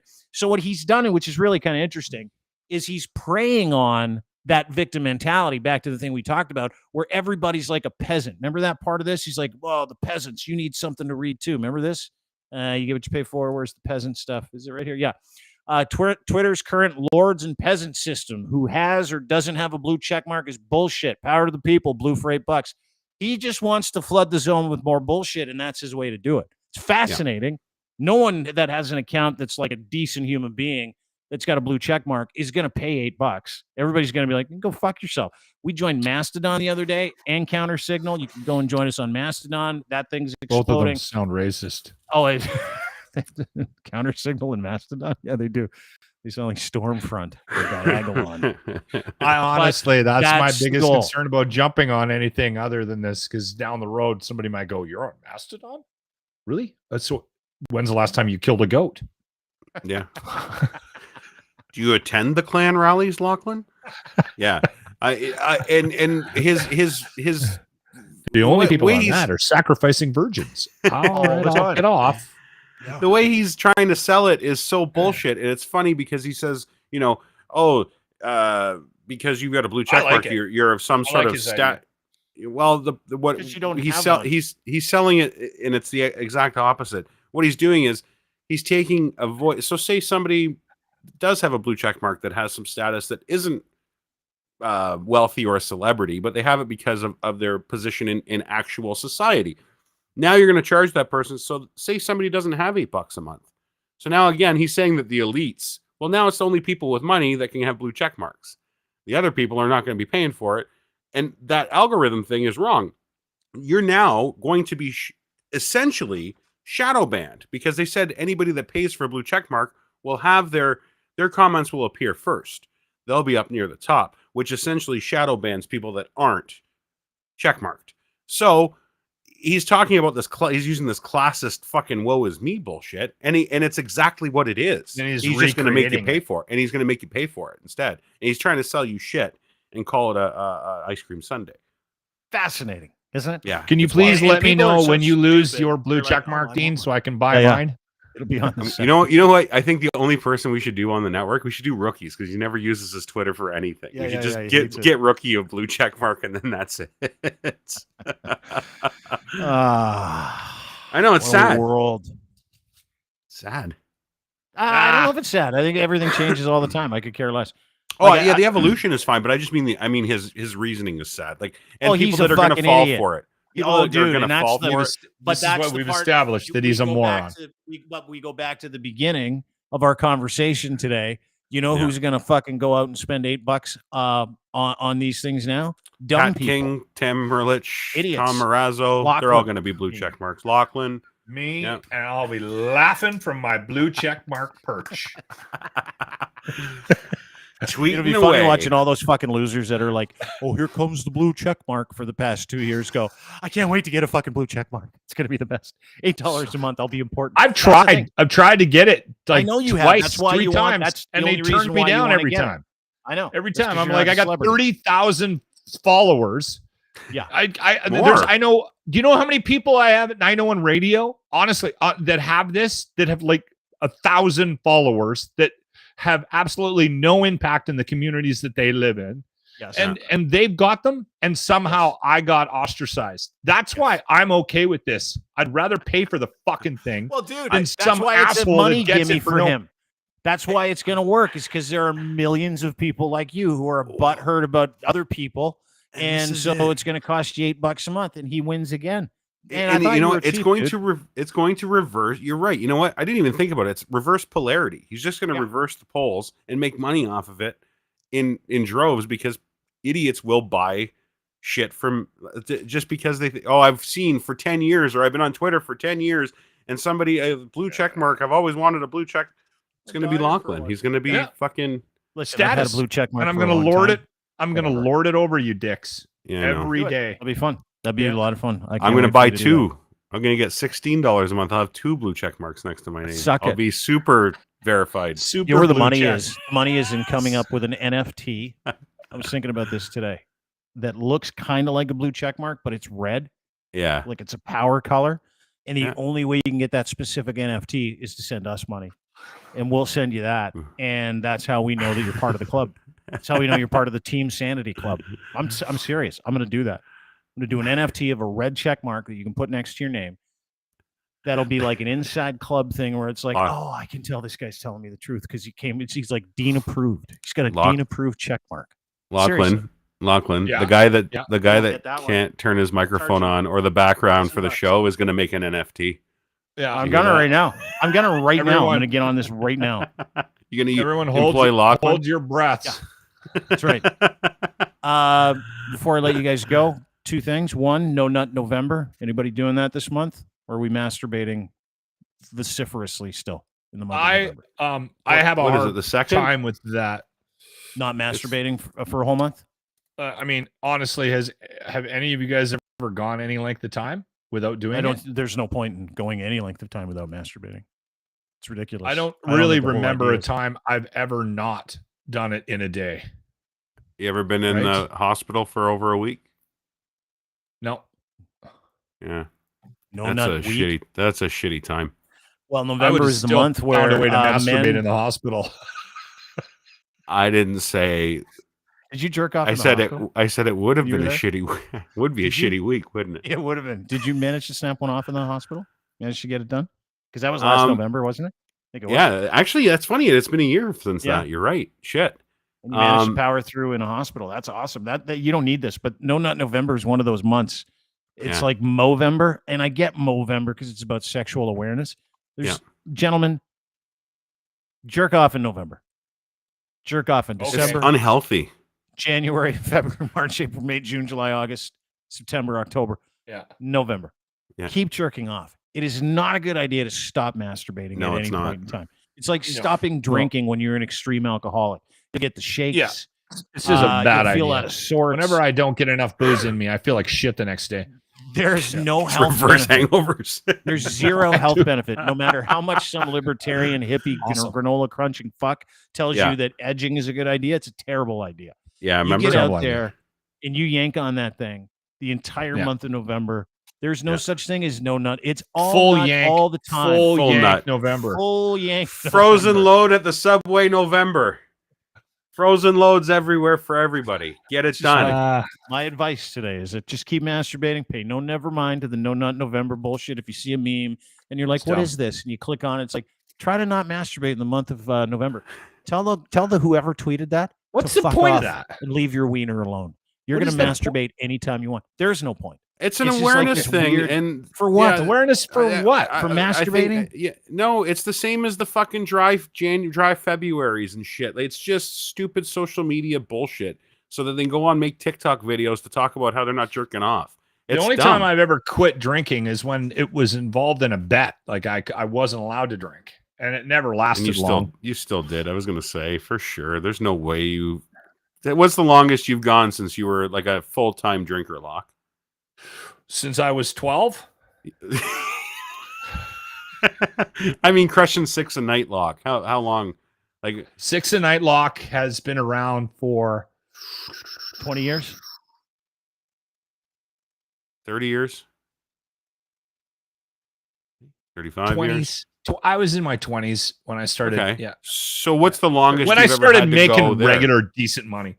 What's the longest period you've ever had to stop in that window?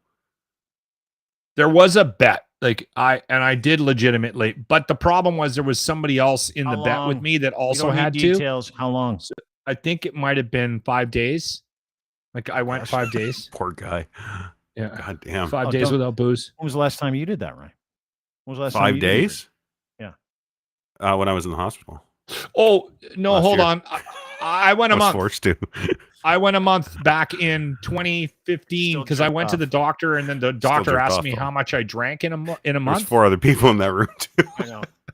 One lady shit herself every 20 minutes too. That's and when I you powered started through really that. masturbating. I powered through it. Oh yeah. I called that the Elon Musk. Yeah. It's very Elon Musky in here. You went a month when, Locke? Sorry, Locke. I went to the never do this, by the way. I went to the doctor and he gave me some like full checkup. He's like, we haven't done this. We should give you a full checkup. Oh, the liver numbers. And my liver numbers were high, and then he sent me to the ultrasound to get to ultrasound my liver. And then he calls me back and he goes, your liver's swollen. And I went, is that a good thing? Is it super? It's a super liver, right? And I think I told this story on this podcast before. But then I kind of got a little worried, right? Because he scared me.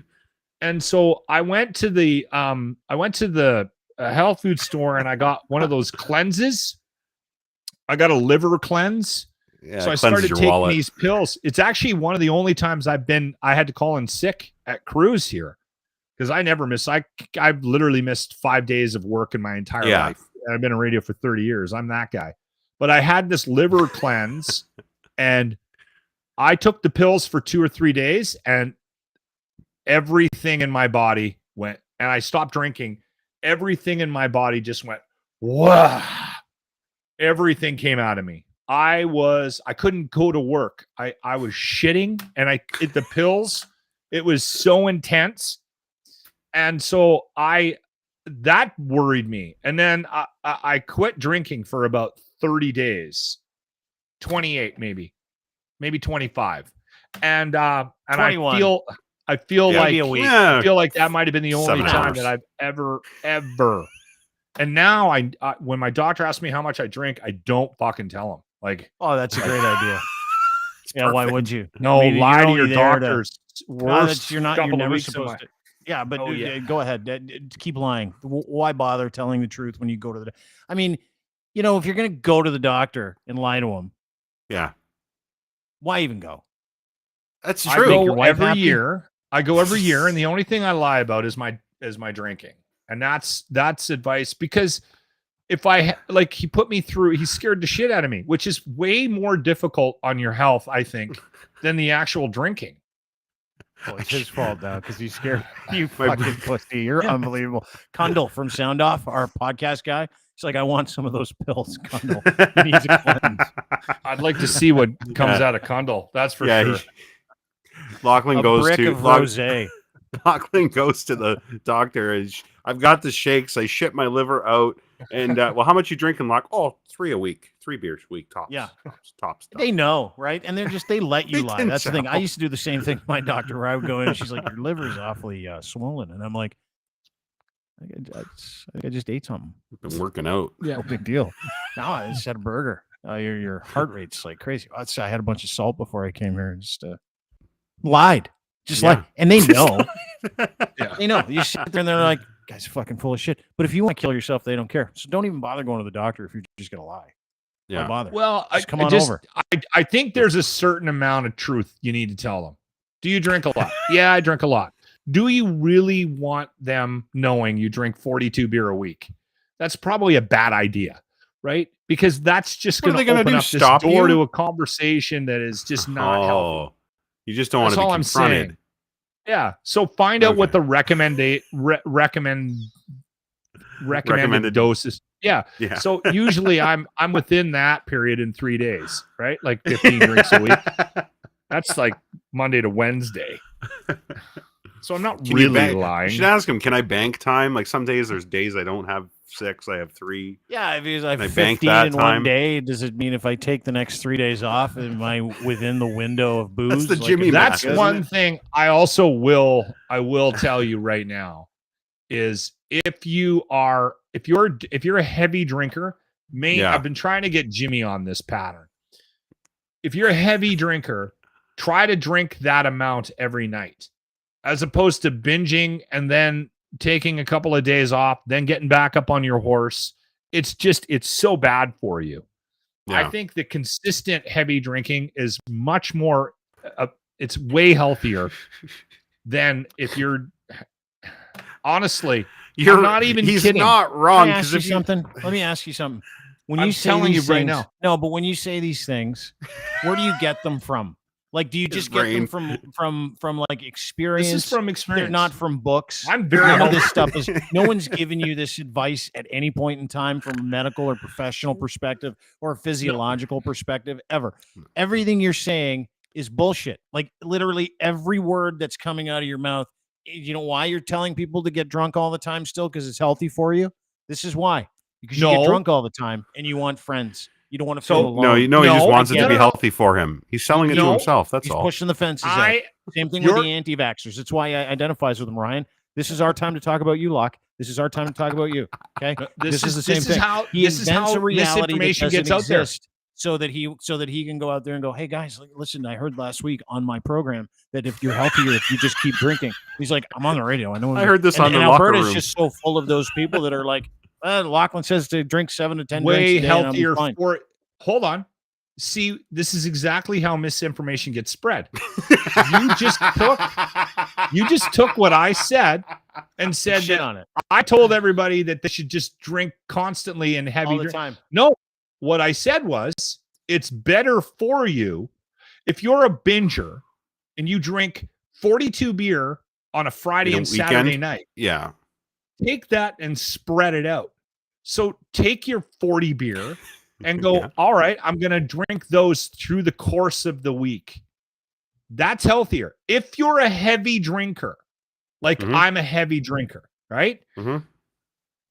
If I drank my consumption on a Friday and Saturday night, just got shin tagged and then felt guilty on Sunday and then didn't drink anything for 3-4 days, I think I'm doing way more damage to myself than what I'm doing currently, which is, all right, I'll have dinner. I'll have 3-4 beers, maybe a couple more before I go to bed. And that's a consistent evening for old Locker, right? So you're thinking that, like I said, way healthier. You just told me, way healthier. You know, the Queen used to have 6 cocktails a day, and then she had to like cut her back at like, and it wasn't until she was in her 80s. So I think you might be onto something. Yeah. Thank you. She lived till she was like 96. Consistency is the key I was here. like, just smoke weed. He's right. I don't like weed. I'm just not a. Well, I'm you're not not a doing it fan right. of. I'm not a fan of that. I like to eat it. I just don't like to smoke it. Then you're not doing it right. Thanks for doing this, boys. It was fun. That was Good a to fun see you day guys. Hey, just so I you know, can't wait for tomorrow. The reason why we talk about the Emergency Act stuff, and I want to go now because I know why you talk about it. No. I'll tell you why in just a second. Guess who's on the stage? Guess who's in the hearing now? Pat King. Old pirate peg leg. Arr, Pat King. Arr. He's on the. This will be entertaining because unlike Tom, he's not going to back down from this. Like, he will. He'll push. You think he's going to push out? 100%. Oh yeah, 100%. I hope he doesn't. He's gonna cry. There's gonna be tears. These guys are too stupid. They fuck it up every time they get up there. They're like, "Oh, I forgot I wasn't supposed to say that." We're gonna have like literally 3 hours of I forgot I wasn't supposed to say that this afternoon. And tears. But, what's that? And tears. He's gonna cry. Do you think he's gonna cry? Yeah, like he'll cry for sure. I'll tell you why. Whenever I put a post up, this is how I judge our topics on this, because I desperately don't want to talk about the Emergency Act hearing. So I have to look for the funny shit in it. Like when Bridget Belton was like, I couldn't take a shit at a Subway once. Like that's why I watch it. But here's the thing. Anytime I put a story out about this or a tweet about it, it gets millions of views. Millions. So I follow the analytics. I'm dying to not talk about the Emergency Act hearing. Dying to have a show where we do a whole bunch of other shit, have some fun, drink a Pepsi, make fun of a few people, engage with other people, and then hang them up and go for a bike ride. That's what I would like to do. But sounds unfortunately, yeah, the bike ride. Yeah, I know you don't like riding bikes. But it's so huge that every time we touch something in that arena, it explodes analytically, which means there's enormous interest there, right? And not in Alberta, I know it's very different, but I appreciate you hanging with me because here's the thing. I think it's fucking hysterically funny. And I think it was a fucking watershed moment for our country. I don't disagree with you on watershed moment. I'm so done with it. Well, we won't talk about it tomorrow because we got Rob Wells. You can talk about it.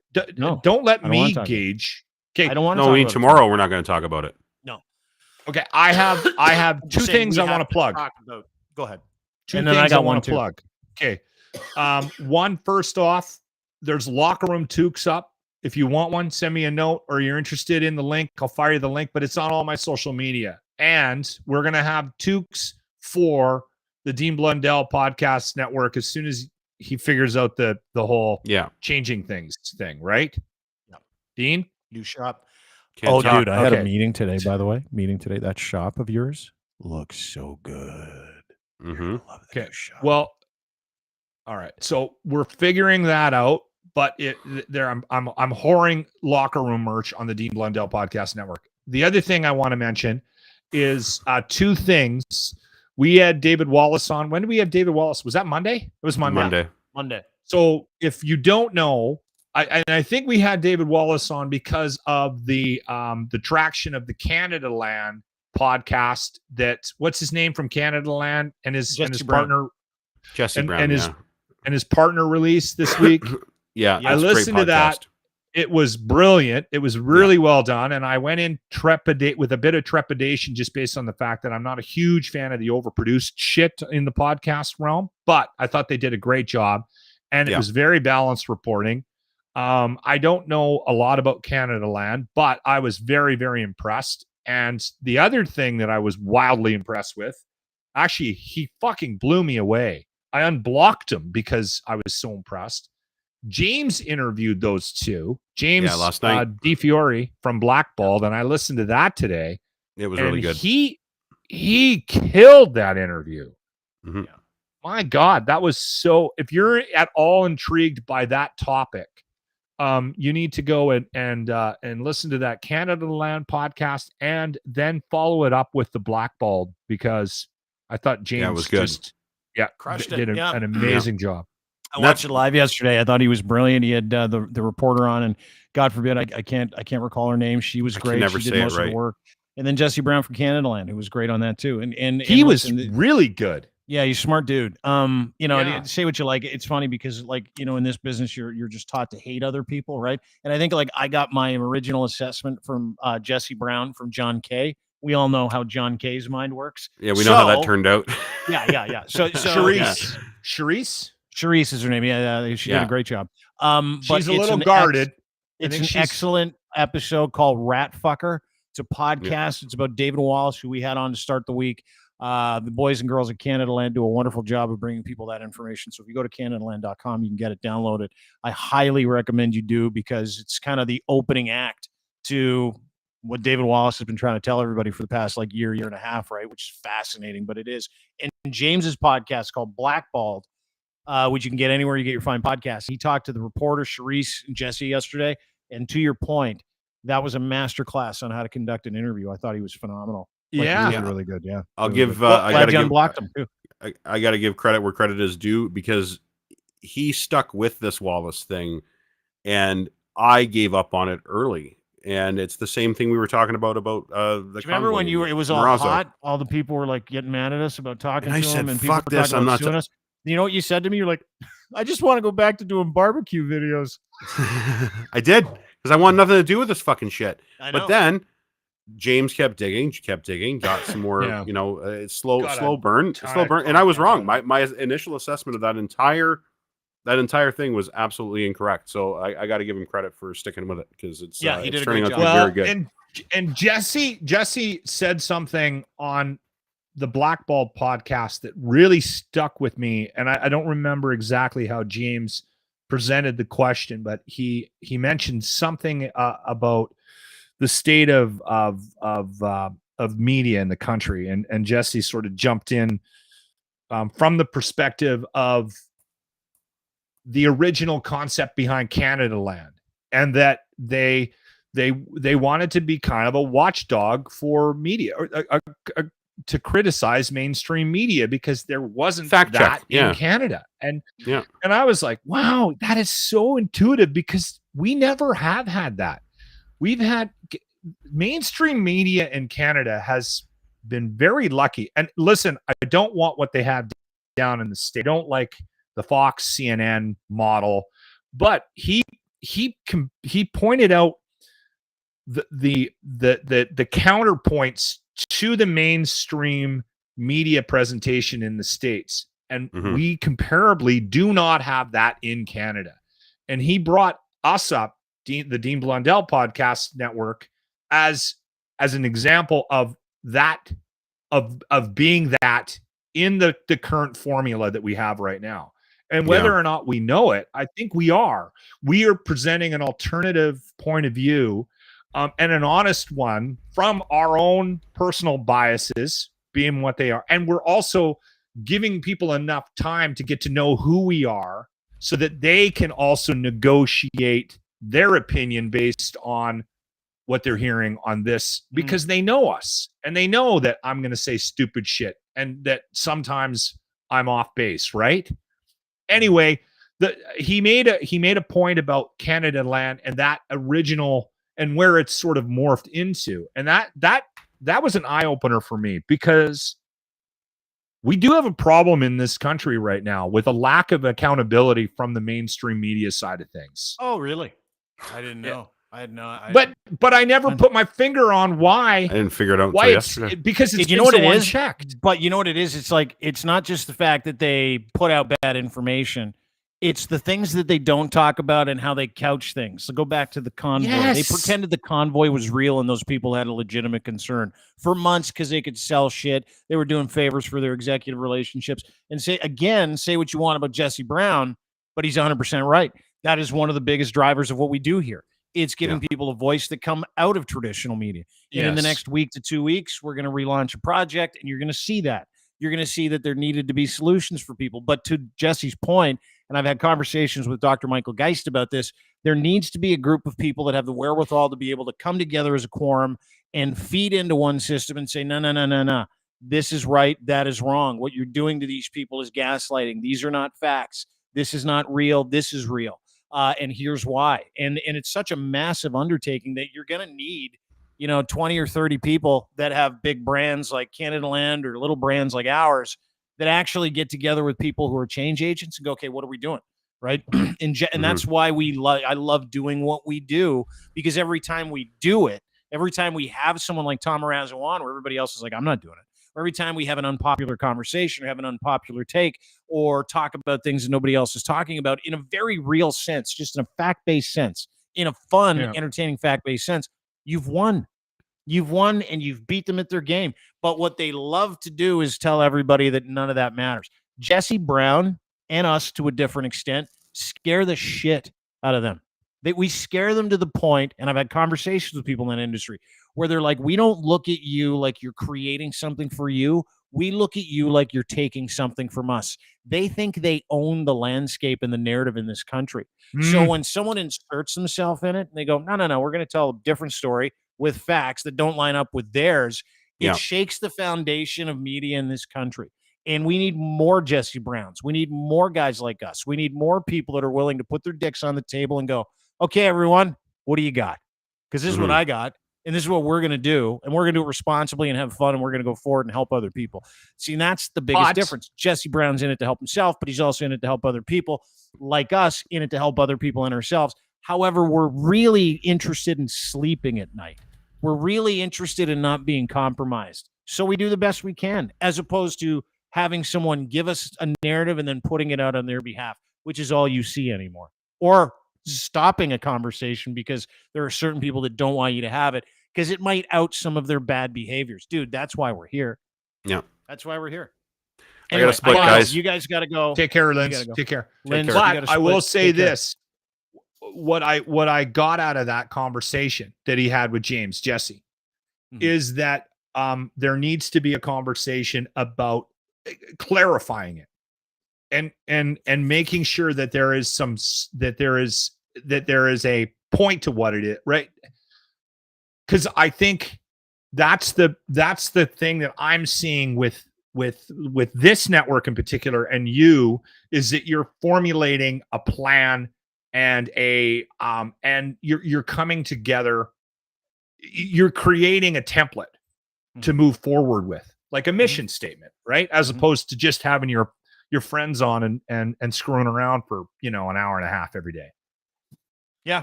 Right? That's a great point. So I think that's what that's the point of it for me. Wasn't that we need to do that or we need to do exactly what Jesse's doing. I think it was, listen, okay, we can have a conversation about what this is. Yeah. And but these are conversations that if, let's say Jesse, which I think is why he left. Let's say Jesse wanted to have one of these conversations that he has, like the rat fucker conversation.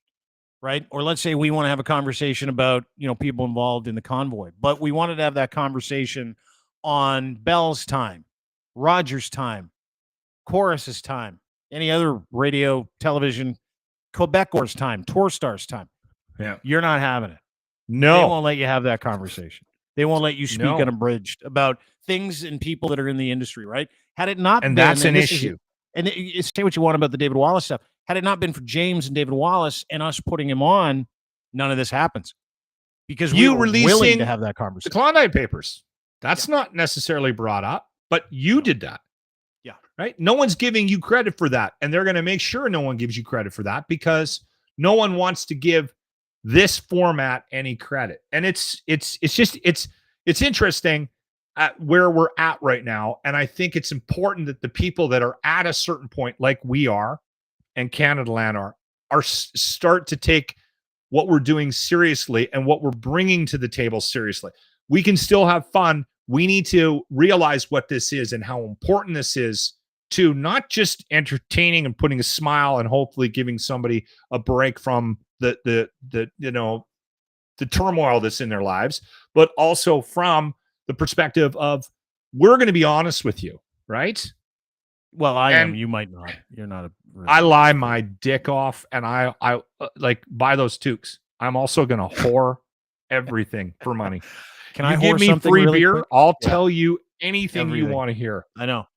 You're like you're like that dude from Deadpool 2, the guy, the bartender. I can't remember his name. He was in that Silicon Valley show. I can't remember his name. He's an actor. He's funny. Like, JT Miller.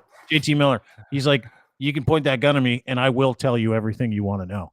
You're just like him. I'll tell you anything you want to know. I'll tell you where they are, how fast you're getting there, whatever you got. But I want to bring this up because it's a chance to do something pretty special. Ray Rout, our director of sports, Who's Got Next is the name of the podcast, real quick. He's doing something really incredible for this young lady. You're a Bills fan. I'm a Bills fan. Hottest team in the NFL. They're doing a fundraiser for 12-year-old Sophia Laborde of Olean, New York. She's battling cancer so rare there's no treatment for it. 1 in 5 million people in the U.S. get it. She loves Bills Mafia, so pray for her. You can do one more thing for her, actually. You can go to Who's Got Next on YouTube. You can watch Ray's show, and you can follow Ray at DPN_Ray. That's all you got to do, DPN_Ray on Twitter. And you can donate to this young lady who's battling a very, very rare form of cancer. She's a Bills fan. Bills Mafia comes around when we get a chance. And we want to donate and help this beautiful young girl. It's very difficult for me even to look at that. I get emotional where kids are concerned. So make sure that you watch Ray tonight if you get a chance and go and donate if you get a chance because this young lady could use your help. Again, Who's Got Next, name of the podcast. It's on your YouTube channel. And, of course, you can just follow Ray on Twitter at DPN_Ray, DPN_Ray, and you can donate there. All the information will be on his Twitter feed, and he's broadcasting tonight right here on the network. So follow us here. Be a great idea, and we'll put this in the description as well, and we'll also make sure we put a post about it so you know exactly where to donate. So if you get a chance, do it. It's a nice thing to do. Help a young lady out. Like our boy Ben Stelter, who we lost this last year. What a little beauty. What a cherub that guy was. Great little guy. Great little guy. And Play La Bamba. Absolutely. Play La Bamba. Yeah, and everybody still does. I love that guy. What a I do awesome too. Little spirit. Yeah. Okay, buddy. Thanks, man. Hey, have a good day. You bet. You too. Lachlan Cross, 957 Cruise FM in Edmonton is where you can find him. At Lachlan Cross on Twitter as well, 957cruisefm.ca. Don't forget Ryan Lindley. You can follow him at Ryan Lindley on Twitter. You can also give him a subscription. You can subscribe to his YouTube channel. Excuse me, his podcast. I'm losing my mind. His podcast is called The Lens Report. Make sure you go download, subscribe to that as well. Have a great day, everybody. Thanks to our partners and friends at Easy Auto Financial for making this possible. If you're looking for a vehicle and you need financing, Easy Auto Financial is the only place you need to go. Go to easyautofinancial.ca right now and sign up, and they'll get you some free financing. Who doesn't want free financing? Then they'll take care of all the details to make your car purchase absolutely turnkey, super easy for you to use. Easy Auto Financial helps everybody, no matter what their credit rating. And they're the best in the business. Let my friends help you. Go to easyautofinancial.ca today. Also, thanks to our guys over at Ed's Fine Imports, his Gitch, we wear them. They're on our bodies right now. You can wear them too. GITCH3 is your promo code. Make sure you use that promo code when you check out. If you buy 3 or more pairs of underwear, you are going to get a free pair of the world's best luxury underwear. Made by Canadians for Canadians up here in Canada. We'd appreciate it if you would do us a favor and give him a visit at edsfineimports.com. Massive online store, but don't forget that promo code, GITCH3. You get a free pair of underwear from edsfineimports.com. And yet, of course, our friends at kivlaw.ca. If you're looking for legal help, if you're in trouble, up against it, need a great defense attorney, call our friends at kivlaw.ca. The best defense lawyers in Southern Ontario are here to help you, walk you through whatever legal process you're going through, and to help you be free. What does that mean, freedom?